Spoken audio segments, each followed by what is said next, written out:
Hello and welcome to Music Box. My name's Malik and I'm your awesome host. And each and every single month, I sit down to talk to awesome musicians about their life, work, and hobbies while we don't doodle jam.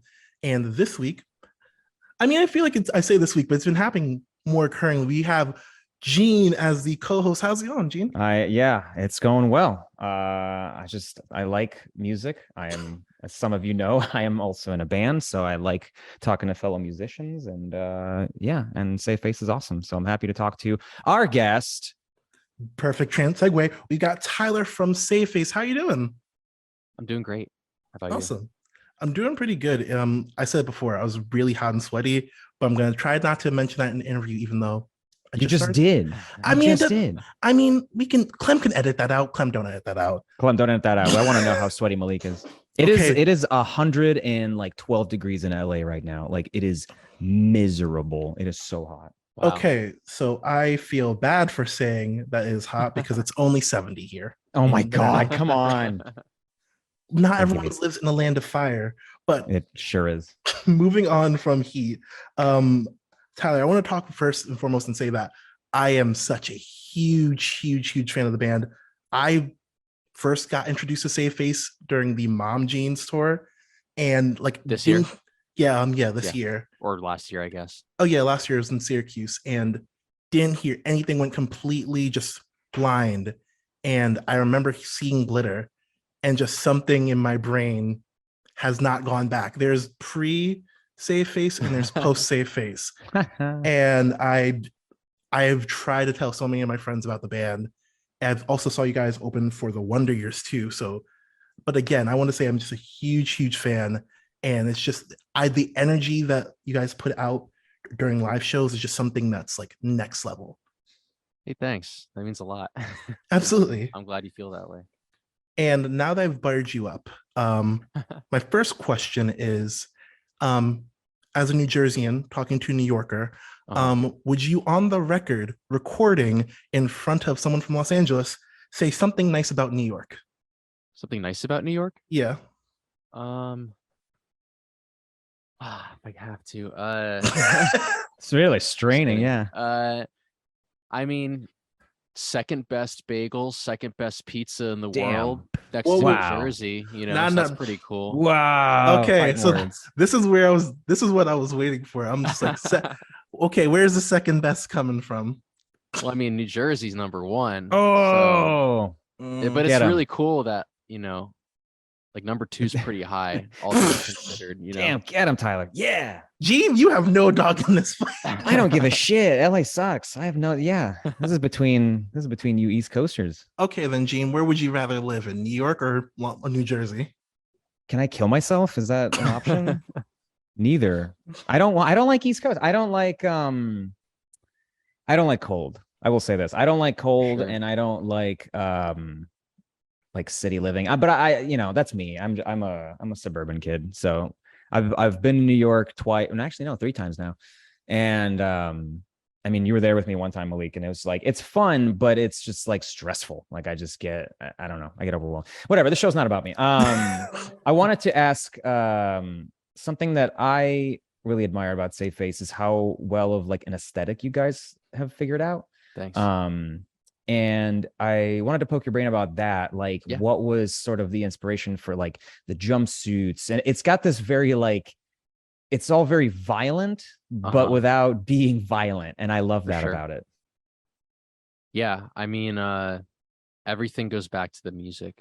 So I wrote like a kind of different kind of album when trying to write. This is our second full-length album. It's the first one that came out on Epitaph Records with the knowledge beforehand that it was going to come out on Epitaph Records, because the first record we put out on Epitaph was already not only written but largely recorded before the label got involved.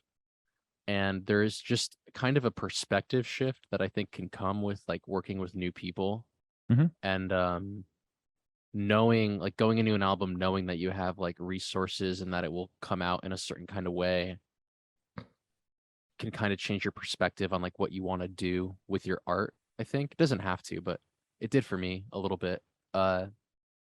and I was going to write a record that sounded very different and it felt very uninspired. So I was trying to find something that like felt worth making. And that kind of started just before like the lockdown happened, like maybe a Mhm. couple months before. And it was approaching this kind of like darker, more serious, but also like humorous kind of like style. And that was born out of like a conversation I had with my friend Sam on tour when we were in Columbus, Ohio, and was kind of encouraging me to like consider writing in like this direction. And then I spent like pretty much the second half of 2019 kind of planting the seeds, in the very beginning of 2020 like fleshing them out, and then the album just kind of developed from there. And then the aesthetics are just kind of born out of the album. Like it creates a world, so like all of the aesthetics are Mhm. like part of the world that I see with this. The jumpsuits in particular are very much a part of that. I mean, in that like it kind of like brings like the color palette of the album like to like everything's an extension of the songs. So, like the artwork, the packaging, the merch, the show, what we wear during the show, what we do during the show. It all traces back in a way to like the songs themselves. But That's on a more awesome. on a more specific level, the jumpsuits were just like an idea of like I always felt kind of self-conscious like performing, and like I never have really felt like super comfortable on stage. I mean, like I'm comfortable like when I'm playing, I'm just playing and you're not really thinking about anything other than performing. But like leading up to performing, like you just kind of put on clothes, and I guess having more of like a uniform not only made me feel more comfortable and more confident in the kind of performance that I want to put on for this band with this album and the future now, but it also just made it a lot easier to just be like, well, this is what we're doing. There's no like questions about like what the show looks like or what we wear. It's like this is it. It's, um and why it was a jumpsuit, I just thought it looked cool, probably. I guess. Yeah. I don't, you know what I mean? Is it? I mean, I recently got my first jumpsuit and I did one rehearsal with it and I was sweating so much. I don't Yeah. know how you guys play whole shows with that. It's miserable. Okay, so this is a grave of your own digging. Yeah, definitely. I mean, some people in the band will kind of like dress them down, Yeah. depending on the show. I typically don't. I don't really stay up to date on who does what. Like I know like Arby and Paige do quite a bit. I don't really know if Kent does. Kent might roll up the sleeves. I don't really know what Dan does. Mine stays fully buttoned the whole time.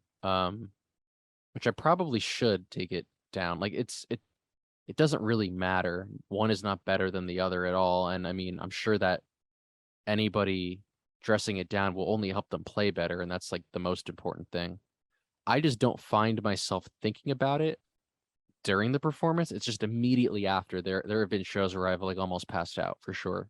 Oh my God. I mean, because Something running ab- off adrenaline. I believe yeah, it. something about it in like kind of like a really pretentious way probably like helps me perform, which is stupid because it's like that's kind of bullshit. Like I don't like the trope of like, oh, I need to suffer for my art. Like I think that can be pretty dumb.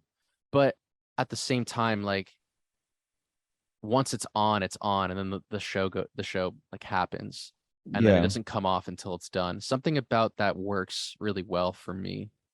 Uh, but I get it. I'm I mean, I'm also sure you aware that guys. it probably Sorry, go sounds ahead. dumb. No, I was just saying I'm also aware that probably sounds fucking stupid, but I that's don't think it okay. sounds No. stupid. I mean, I'm sure you guys are sick of being compared to Slipknot, but that Well, was something that it's I. funny. Yeah. I mean, Well, yeah, I yeah, love you're being gay, compared gay to Slipknot. I love being compared to Slipknot when I compares to Slipknot on TikTok, and then really angry people get triggered and then start commenting, Sure. and then our video gets more views. I think that's awesome. Exactly. I also love the people who are really like, I'm in hard rock and like I die, and not like, I feel like I said that like the wrong way, but like people who their meat reaction is knee jerk don't get that the more you engage with it, the more Yeah.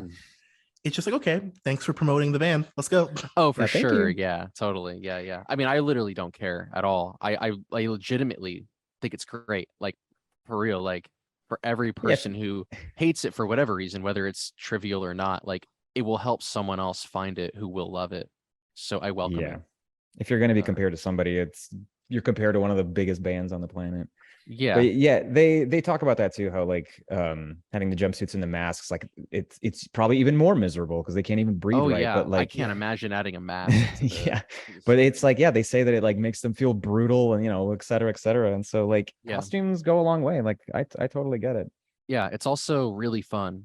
I mean, there was someone, speaking of that, like, somebody like tweeted about how they didn't like our jumpsuits or something. And it's all good. I mean, I told them like it's all love. Like, thank you for the hate. Like, Yeah. Thank you for the because feedback. I just retweeted it, and everyone who likes the jumpsuits fucking like got all rallied up and stuff, and like, but what I ultimately said was like, it's just fun. Like, why do we do it? Like, I don't know, because for the last however many years, I've fallen out of love with music and with pursuing music and watching people do the same boring shit on stage day Mhm. after day, which is Same. fine. I'm not saying a band has to do anything like some of my favorite bands just get up on stage and play their songs. But for me, that was getting really fucking old, and it was hard to get out of bed and deal with all this shit about music that I hate if it wasn't going to be that much fun. So all of this was also an exercise in inspiring myself to want to keep doing it and also to have more fun doing it, because a lot of it felt like it was slipping away from me. And putting the jumpsuits on is just a lot of fucking fun because you're the freaks on stage on the show and everyone's the fucking same and you're not, and that's fun. It doesn't take a lot to set yourself apart too. Yeah, Like it I've really noticed, doesn't. yeah, like We're I not see, we're not yeah, geniuses for putting jumpsuits on. Like, we just picked a thing that was ours, now it's ours. yeah, But like, anybody can do that, like you said. Yeah. 100%, yeah.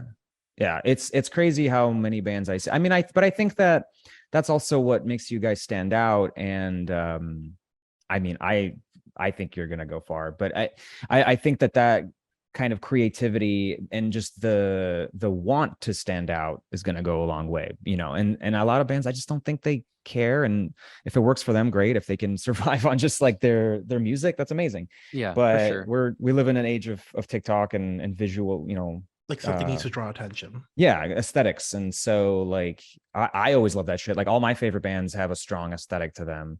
Yeah. And so I love to Well, see it. I think the important thing too is like, I'm glad that like there is this strong aesthetic. I'm glad that people like it or hate it, or it just can recognize that there is one, and I'm appreciative and I guess happy that it can translate into other things in terms of like standing out. But also, like, the important thing is like none of this was decided for that purpose. Like, it's all artistic, it's all fun, and if it works on TikTok or something, cool. But like, I didn't even have a TikTok when I started writing this album. I didn't even Right. probably know what it was. Like, no one. It's also ironic because I mean the band we really get compared to is My Chem, and Mm-hmm. like when I started writing this album, My Chem was not back. Nobody wanted to Mm-hmm. sound like My Chem. I wanted to write an album that sounded like this, and then people were telling me it sounded like that, and that's fine Mm-hmm. and that's cool.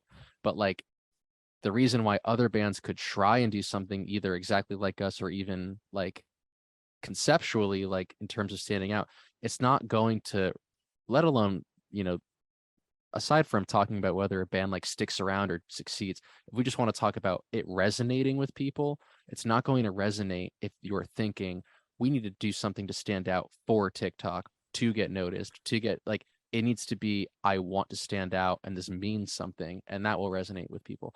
Also, you probably can fake it. Bands fake it and get big, and that sucks. But I'm saying probably don't do that. And probably like, if it does work and you're being disingenuous, you're really fucking lucky, because that shouldn't resonate with It's people. tough And to often it maintain. doesn't. I mean, it's trippy because like, not trippy, but it's obvious. Like the obvious point of like wanting to have a band and wanting to get big on TikTok is, okay, I want more attention to the band at the end of the day. So I completely understand what you mean.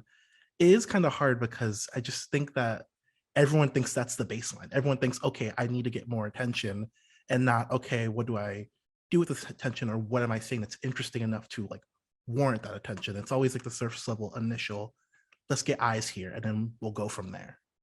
Yeah, for sure. I mean, really, I think people should do whatever they want.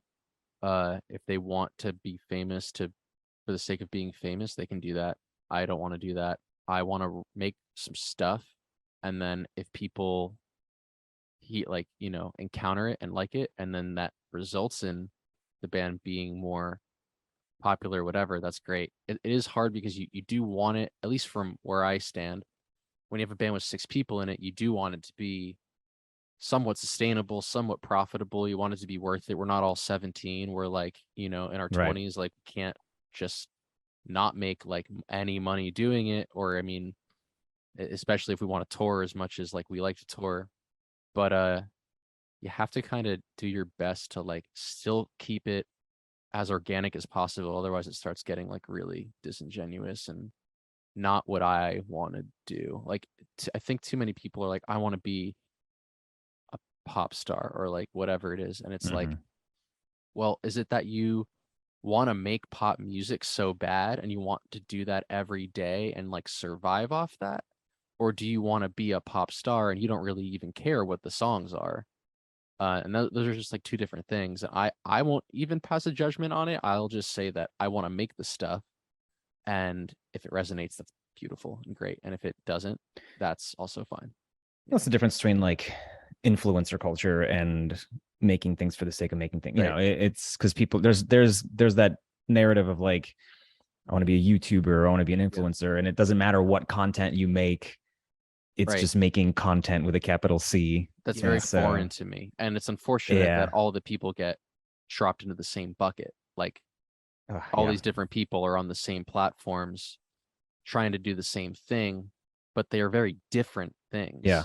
Unsustainable. Like bands are compared. Like, why am I afraid that my our video or our song is going to get drowned out by an 11-year-old kid posting like a world star fight on they're both cool. They're both like, and people should see them both, I guess. But it also is kind of unfortunate because they're so fundamentally not the same thing. Like they are and they're not. Like it is all just content. It is all entertainment. Did you see that fight? That was a sick fight. It's just like, it's unfortunate that artists need to compare themselves to people that like aren't they're not even claiming to be artists. They want to be something else, and it's all fine. But then why are we comparing ourselves to each other? It's kind of like unfortunate the way it like has to happen now. But I don't even know how we got here, but we're talking about it. I mean, it's hard because like, I mean, this is like slightly left field, but like the Warner Brothers Discovery merger and like them calling things like content instead of like movies or films or TV shows. Sure. It's like universally across the board. Like, no one makes a project, no one makes something. They make content that you clip, that you get a sound off of, and it becomes a TikTok sound. And I mean, it's the truth, and it sucks. But there's a moment where you're just like, am I the person shaking my fist at the cloud? But like, it's the truth. Yeah, for sure. Well, stop complaining though. We sound too old. This is all I think that it's, I mean, because I feel the same stuff, and I think it's important to talk about because like there's not enough people on the other end of this don't understand how difficult it is for bands to market themselves.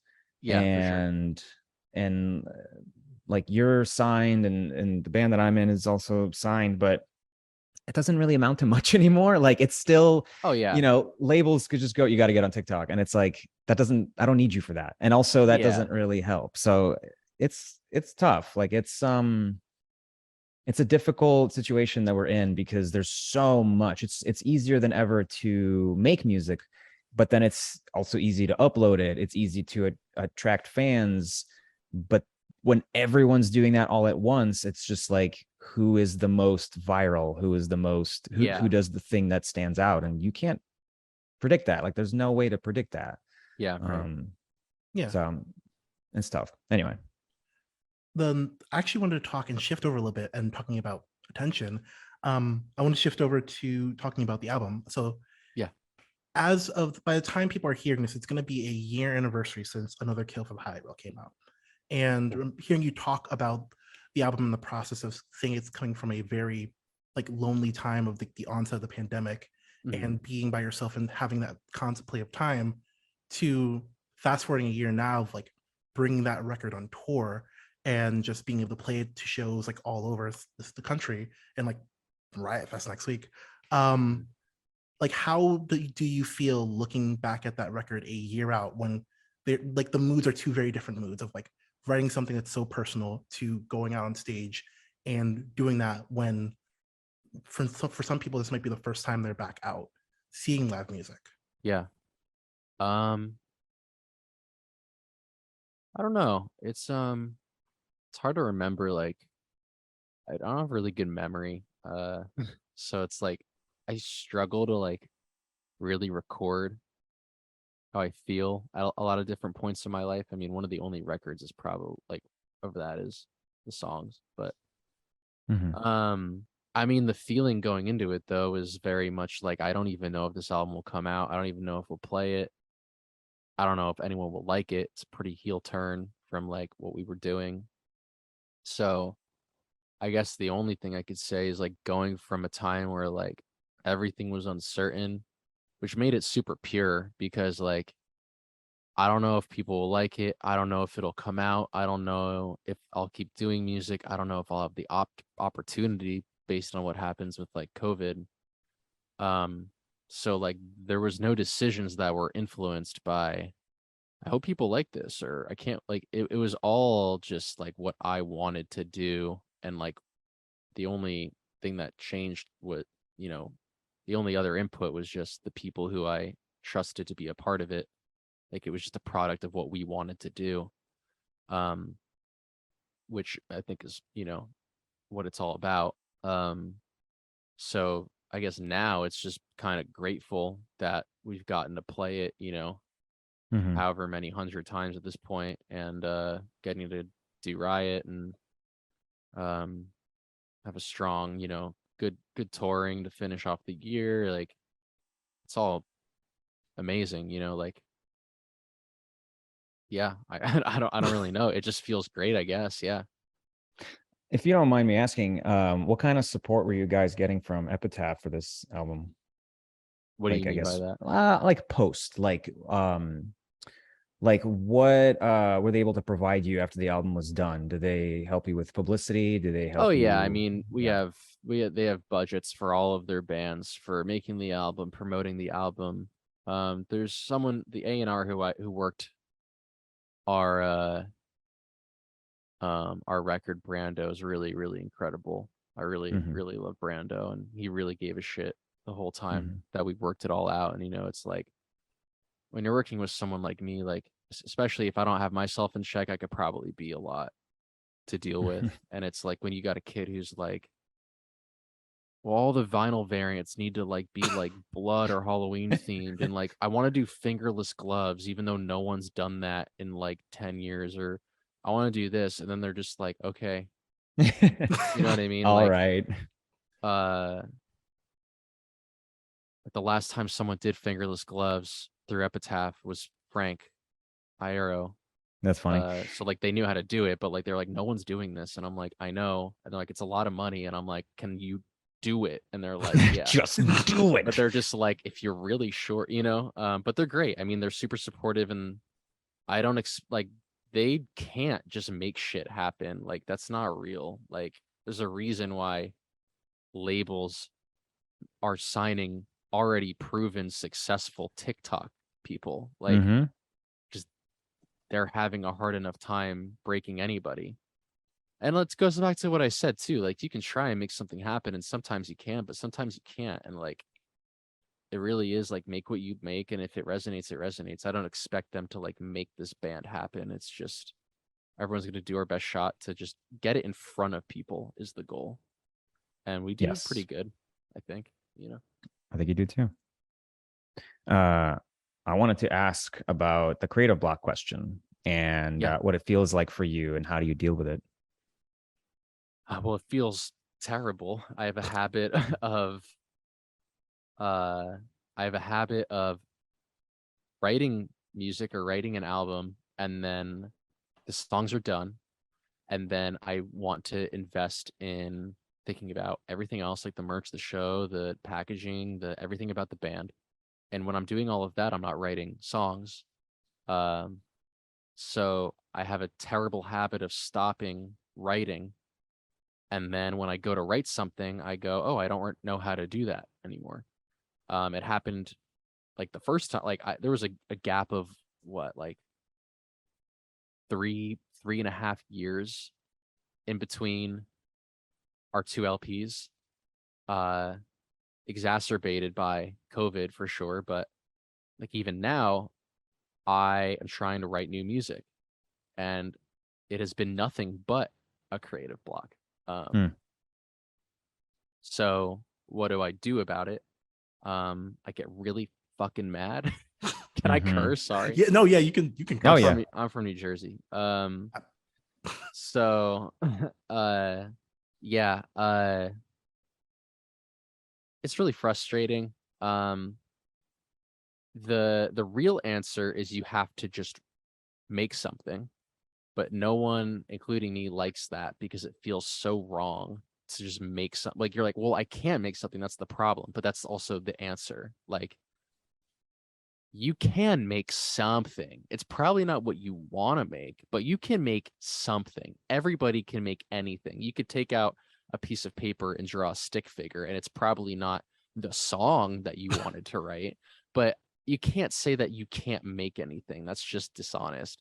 So a more accurate description is like, yeah, sit down, write a song. Is it the song you wanted? No. Does it like pain you to write this terrible song that you can't stand and it sounds terrible and it feels wrong? Yeah, but you have to do it because you're not, maybe if you're like really lucky, you'll just wake up and all of a sudden the perfect song's in your head. But I'm gonna guess that probably isn't going to happen. And if it happens, it's probably only going to happen if you spent other days writing terrible songs. And then now you're closer to a good song. And to that point, like the only songs I've written were when I sat down. Like the only songs I've written like recently have been when I've sat down and like forced myself to do it. And there have been instances where I have been like, this isn't that good. It's kind of boring. Like, I don't really know. And then like I listen to it enough and enough and enough, especially it helps when you push yourself to write something that feels uncomfortable. And then like 2 weeks later, I'm like, this is really good. You know, I did a writing session the other day and we had nothing. And then it was like, okay, like pick a vibe, and then, okay, pick some chords and pick more chords. And then like, let's write lyrics and write a melody. And it can feel so like, oh, this isn't going to go anywhere. And then it turns out to be like really good. And then it's like, okay, well, you just had to kind of try the whole time, I think, you know. This might be a tough question to answer, but how do you know when a song is good? How do you know when it starts to feel right? So that's even kind of two questions that I think you accidentally asked, because there's a difference between feeling good and feeling right also. Interesting. Okay. Like, I could write a really good song that isn't a safe face song. And I know like in its DNA, it's not a safe face song. Yeah. So then I have to make a decision of like, can it be a safe face song? Or or is it like, this is a good song, but this isn't for safe face? And what's my goal? Is my goal to write a safe face song, or is it to write just a song? And I also want to challenge myself, like, what is a safe face song? When I wrote the song Sharpen Your Teeth, that felt like that could never be a safe face song. There's never been a safe face song that's that fast and fucking crazy and shit. And it felt like this, I can't do this. This is too much. But that is how I knew that it was exactly right. And that's the case with most of the songs on that album. Like AM Gothic was the same thing. The last track on the album was the same thing. Like every song, it was like, even the title track, I was like, this is too like, the title track of the album was my least favorite song for like What? the longest time. Interesting. Yeah. And I was like, this isn't really good, right? And then I was like, oh, well, everyone likes this. And actually it is good. So to your original question, I know that it's right. Just kind of like, I either know like this is a safe face song, or I know like I don't know if this is a safe face song, but if that's because I'm uncomfortable about like pushing in a different territory, then I know that my brain just hasn't caught up to like where the song is yet. So that's one thing. If it's a good song, I think it's a good, for me, it's a good song. I mean, really, like, if I'm writing a song, there's probably already a hook. And if there's a hook, it's either good or it's not good. And there's not a lot of gray area for me. And that just comes down to having like a really refined palette and taste of like, I know what I like. I know Sure. it sounds good to me.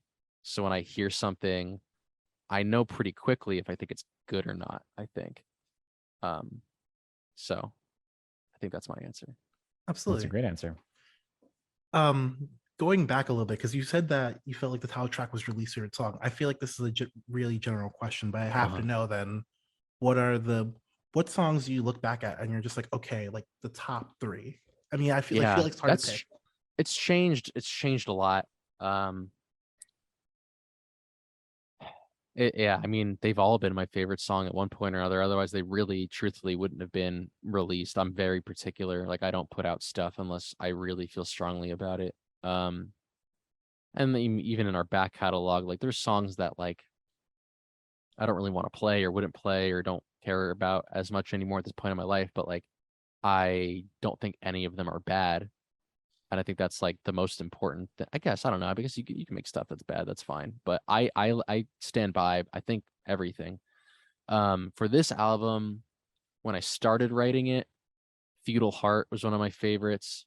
Sharpen Your Teeth is always a favorite. As soon as I caught up and I was like, this is not only like, at first it was, I don't think this is the vibe. And then it was like, no, not only is it the vibe, but it's like the vibe. Like, this is it. This is like, I've been looking, I didn't even know I was looking for this, and this is it. So that was always a favorite. Bury Me Tonight's always going to be a favorite. That song just encapsulates the entire album for me.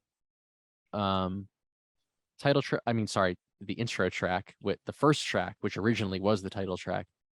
That was a favorite because it was the first song I wrote. Please Murder Me is a favorite because it's just crazy and like so obnoxious and over the top. And like definitely a triumph in like my songwriting. I think it's a really well written and well executed with the performances. But I love it. I can't, I'm terrible at answering this because I just love them all too much, you know. Yeah, it's gotta feel hard to say like, hey, pick something that you've worked on. Yeah. And like, what are the biggest highlights out of something you spent so long making sure was a cohesive body of work? Yeah, for sure. That being said, it's a cemetery wedding, and I just threw the pot of bouquet. Yeah. I, no joke, for like the next month after, just kept saying that. That's awesome. I don't like, I'm not even out loud, just in my head. Like, there's just certain lines where that are just like, what is it? Another kill, like, is this thing loaded? Well, let's find, like, I don't know. I love like, there's like just small lyrics that just like stick in my head with the songs, and I just love it makes that. me so happy to hear. Yeah, I mean, I love a lot of the lyrics, so that's awesome. I mean, there's definitely like I guess I definitely have like favorite lyrical moments throughout, but it is hard to pick. But yeah. Lyrics are interesting because like I feel like you know, as writers, like I guess I'll speak for myself. Like I always want to put a lot of effort into it, and then I realize that most people don't actually ever listen to the lyrics, and so there's always this like there's two wolves inside me where it's like, do I even bother with this? You know, I look at like Gorillaz, like Damon Albarn's this master of just like bullshit words that sound cool. On Cracker Island, it was born. Yeah, it's nonsense, but it sounds cool. And I think he said that like he cares more about, I guess, the like verbal aesthetics of stuff than meaning. I think people put too much premium on words and word choice. I mean, like, don't get me wrong, like everyone has those favorite lyrics that like mean the world to them and everything. I think the thing that people really are not honest enough about is like that word, like those lyrics that you have tattooed on like your body somewhere, whoever it is. A big reason why they resonated to you was the way that they performed it when you heard it, whether it was at a 100%. show or on a recording. And if it was performed in a very different way, it might not have resonated with you so much. Yeah. That's why lyrics are the last thing that I write. It's Interesting. always melody first every single time, basically, unless I have such like a this needs to be in a song. But I would say 99 times out of 100, it's like I want to find a melody that resonates with me, because if there's a melody that goes with this idea that is so compelling that it doesn't even matter what I say and it gives me chills or makes me feel a certain kind of way, then that's like, okay, we're gonna start from there. Like I don't want to pick words, and like if there's not a compelling melody, it won't matter. I could say the most profound thing in the world, but if I don't have a compelling way to say it, it really won't matter, in my opinion. For at least the kind of music that I write to. So it's pretty much melody first, at least in a broad stroke sense. It's always going to get tweaked, especially when you start putting the words to it. But yeah. Absolutely. I wanted to shift over a little bit and talk about the Barber Shop Studio Sessions. Great. Yeah. They've been like just an amazing thing to just watch and just see the energy of the band. My roommate was like, I was like, hey, I'm interviewing Safeface, and he was like, I don't know what they look like live, and I'm like, yeah. do I? And so I'm able to pull those up, and there was like a point halfway through, he was like, is this really live? I'm like, yes, this is them live. And he just was like, oh shit. Where did the idea come from to do the sessions?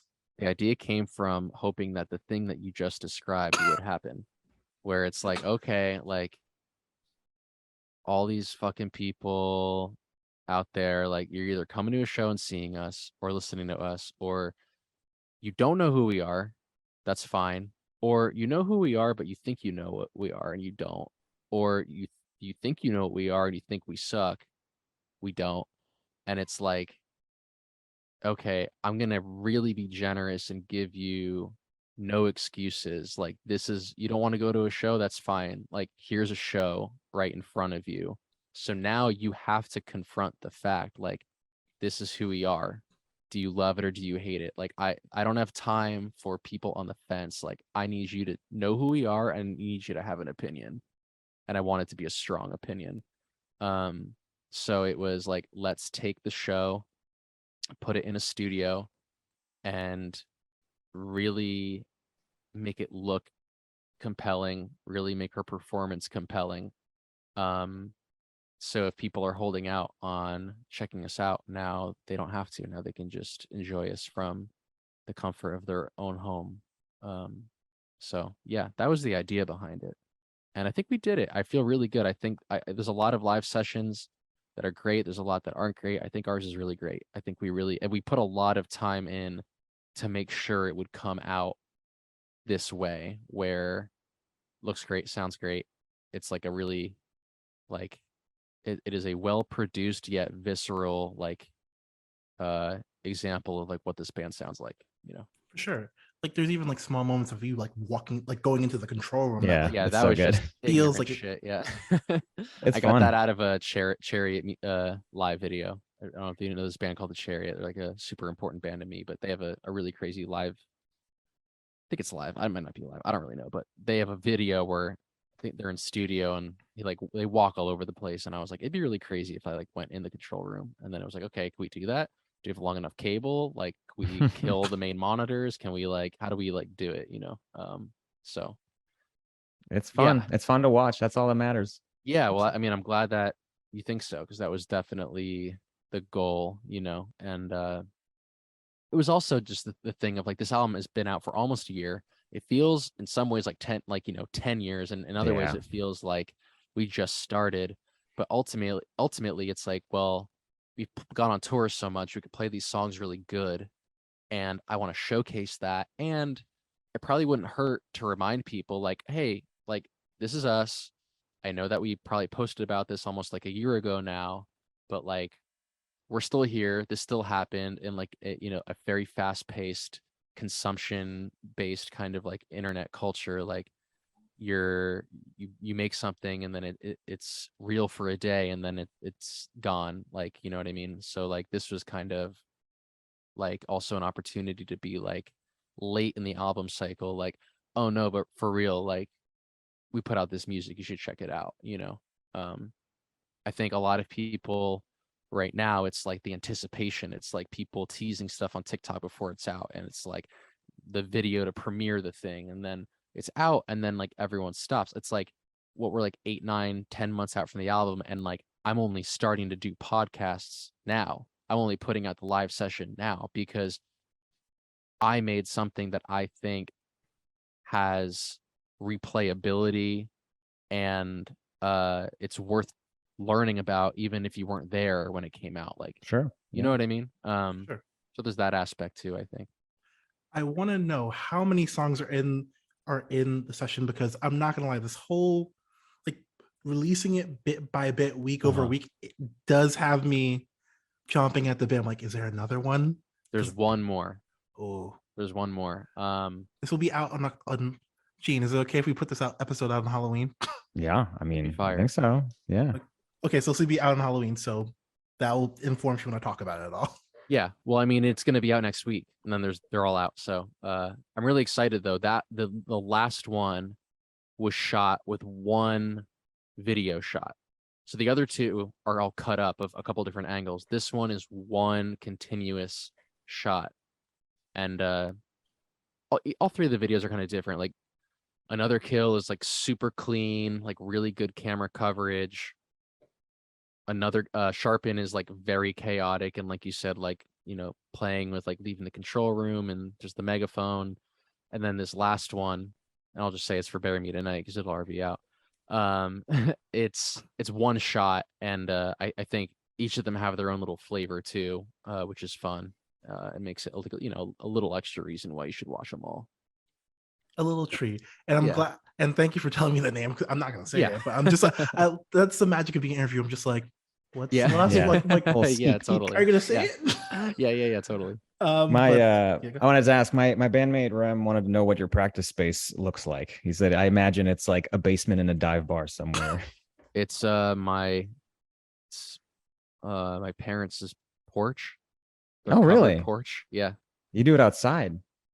It's like, yeah, kind of. I mean, it's like an enclosed porch, you know what I mean? It's like Still. it's not like an insulated, so like in the summer it's just like however hot it is outside is the temperature in the room, Right. you It's like know a what I mean? sunroom, right? I think that's what they're called. Yeah, I guess. I don't it's just like a porch thing. It's really hard to describe. But it's not, it's literally just a square with some music gear in it. It's That's pretty awesome. unglamorous. The one thing that we do is we run headphone mixes for everybody. Yeah. And then we kind of, can pick apart like where to tighten up here and there. So that's like We just got on that Oh, nice. in your monitor thing, and Cool. oh my god. Yeah. It's like such a game changer. Yeah. You don't have any neighbors complaining about that? We have one neighbor that really likes it. It's kind of Really? Yeah. And Great. yeah, they like, I think they've like put lawn chairs outside to like try and Wow. listen and stuff. I So don't know about charging them. everybody else. Yeah, I know. Yeah, that's what I was about to say. Yeah, I mean, I would like love a practice space, I guess, I'm sure, but like Oh, it's so expensive. yeah, and it's just like not everybody, like we're kind of scattered right now. Like not everyone's all like, we don't live close at all, so we get together, we practice a day or two before the tour, and then we go on tour.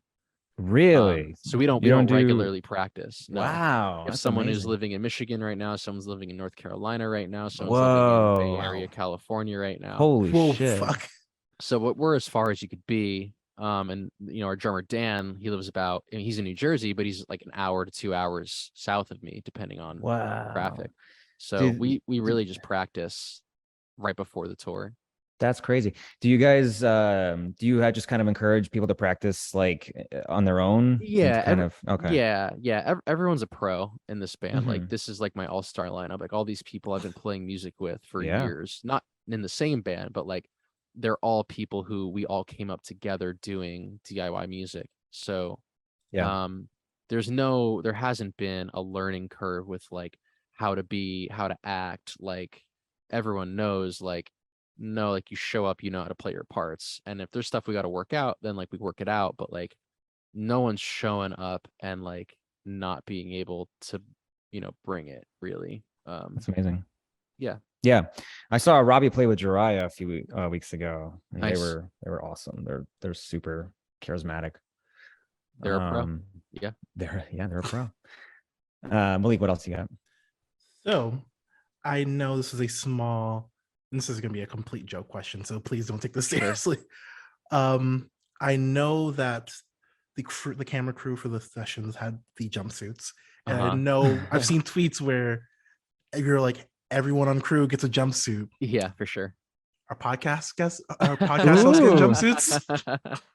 I'll order one. I don't give a fuck. Yeah, I should have sent some out for you. Yeah, I mean, I fuck with that. It's not mandatory when we're on tour, etc. But like, I highly encourage that anybody who wants to wear a jumpsuit that's on our crew wears it, or even in the other bands. I don't really care. It's just fun. I don't want us to be the only ones who have all the fun, That's a good way to think of it. Yeah. Yeah. But people like it too. Like we put our merch people in the jumpsuit a ton, and people like love it, or even think that like they're in the band. And it's just really funny. But yeah, it's just fun. And then for the live videos, it was like, well, if any of you motherfuckers are gonna get in the shot, you better be in a jumpsuit, So that was more the vibe. But yeah, I mean, we'll have to get some sent out for you. So I'll get right on that. For sure. Yeah.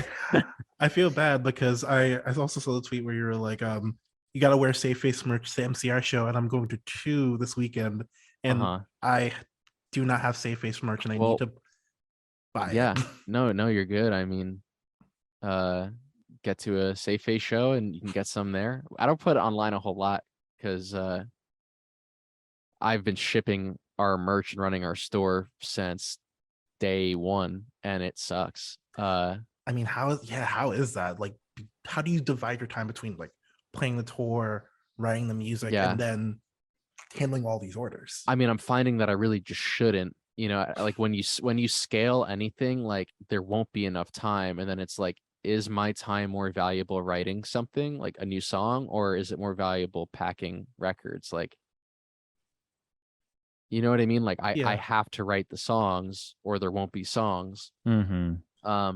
So actually we have a merch order right now that we're having like another company handle, and it's just like a learning experience with like doing that for the first time. But I'm hoping that we could find like a good flow with that, because I mean, happy to do it, I guess. Like I don't think I'm like above doing it. It's more of just like, there is only so much time in a day, and I try and be ambitious with my stuff, and then run out of time. That sentiment feels very real for us in particular, because I am the producer of the main show. And I've come in because just to make sure to manage and oversee the podcast itself, because it can be a lot to like do. Totally. Those logistical things it's also like a drain, and if you don't maintain the balance, then it starts to affect the fun part of it. And so it's tough. I'm surprised that Epitaph doesn't like, I mean, maybe they do provide some kind of like merch support, but I mean, it's really just it's more of like, we're gonna go on tour, so we're gonna print merch. We're gonna print that ourselves because we don't make any money other than selling merch. So like, I don't need the label to get involved with that. Then we go on tour, we sell it, we come home, we have leftovers, and like same vein, like I'm sure I could ship it to like Kings Road and then they could put it up and we could work out a deal. But like, now I got to pay to ship it. Now they got to put it up. Now there's going to be a cut. Then what happens when like we're not that big? We sell some of the leftovers, but we have another tour coming up, and I want to take those leftovers on tour. Like the logistics like are hard to pin down. I think the bigger you get, it gets a little easier. You can get rid of stuff online a little bit easier at like a higher volume. But we're little and scrappy, and it's hard to like, I want to maximize, like, it's going to be hard enough to make money for any band, let alone a 6-person band. I'm trying to do my best to like maximize what we can bring in, and not like, avoid how much I got to give my money away for any reason, because it's rough out here, Yeah, for sure. Gene, do you have any more questions? Because I'm about to go into the final zone. No, I'm making do it it. sound way more dramatic. No, that sounds really dramatic. Yeah, go into the Um, final zone. Final zone. Well, the first question I typically ask everyone is, and this is just a chance to shout out people you have been supporting or fans of. Who are some bands you feel like deserve more love than they're getting right now? Bands that deserve more love. Safe face, just kidding. But you should check us out if you haven't. No, that's a plug too. Bands that deserve more love, like every band. Like I wish people would care about bands more selfishly. Specifically, I mean, Born Without Bones is a band that changed my life. That band will never be as big as they should, even if they could be on the radio tomorrow and still not enough to me. Love that band. Bands that need more love. I don't really know. It's like, to be honest, all my friends are killing it right now, so it's kind of hard. Like I could just plug my friends. I mean, Like yeah. I could say like Mom Jean's Just Friends, fucking, you know, like I could like go down the gambit, but they're all doing great. King of Heck has great new music. You know, I mean, there's so many good bands. If you want to know what bands should get more love, then like follow us on Twitter and I'll retweet them every now and then. You know what I mean? Like, I'm not good at being put on the spot, I think. That's a solid plug too for the Twitter. So Yeah, this is for working sure. out. And so here's my last question. Okay. I live with my roommates. Uh-huh. Sometimes we do interviews at weird hours. So Yeah. I give my roommate the last question as a lovely peace offering. Oh, cool. And so this is the last question from my friend, my roommate Alan. Okay. He sat there for a little bit. He was sitting there for a long time, and he was like, "I don't know what this question is going to be." And he's like, I've thought long about it. And in this accent, completely, I want to ask him about pizza toppings. Ask Mr. Jersey Boy when he comes to New York City, what pizza toppings does he get on his pizza? That's awesome. Well, first of all, I'd never go to New York City for pizza. Second of all, if I'm getting pizza at a place where I would want it, like, I'm just kidding. I'll get some in New York. Shout out Prince Street Pizza, Soho. I really love that place. Toppings, I'll say that vodka sauce on pizza is the most goated move of all time. Oh God, yeah. I'm a big fan of penne vodka pizza. Big there's by Barber Shop Studios, there's a Frank's Pizza regional chain, and they have some of the most ignorant slices I've seen. I've seen a lot of Ignorant slices is a hell of a statement. I'm talking chicken quesadilla pizza. I'm What? talking chicken Caesar salad pizza. I'm talking I'm picking up what cheese you're putting down. ravioli. Yeah, where is this pizza. again? No. Wait, Yeah. no. Light him up. I'll show you I'll drop a pin. Okay. But yeah. I like it's just fun to get crazy shit. Last time I ate there, I thought I was gonna go to the hospital though, so I should probably chill a little bit. From those ignorant slices. Yeah, I like putting chicken on there. I like broccoli. I like vodka sauce. Yeah, I've man. never heard of a slice called ignorant. There might be a reason I need to go to New Jersey. We're depraved people. You know what I mean?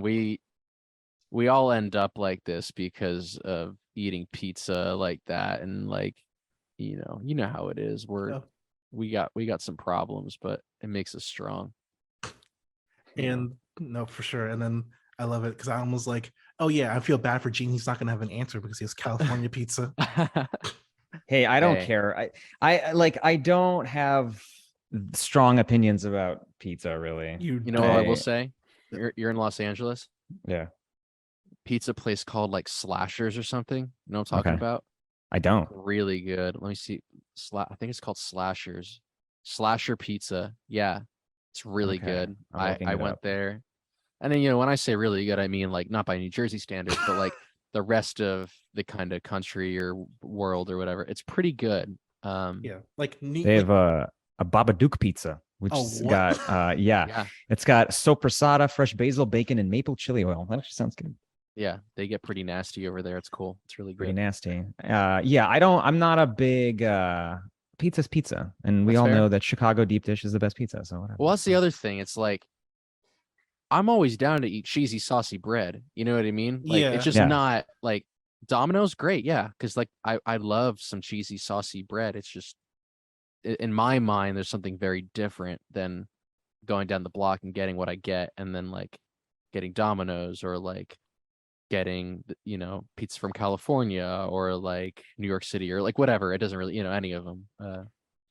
So that's my pizza. I like to be overly pretentious about it as a bit because it's funny. But it's also probably just annoying, but that's No, okay. I'm fine with pizza. that. You're talking to someone who takes pizza very, very seriously. Oh, okay. And but Good. also has half a Little Caesar pizza in his fridge because he Nice. also was like, I need to hurry before this interview and Yeah, get something to that's eat. $5 for- pizzas, man. That's Can't for go wrong. something else. You know what I mean? Like for what that's for, it's the best, you know. And that's the only time I'll eat Chicago deep dish. Only Nice. time.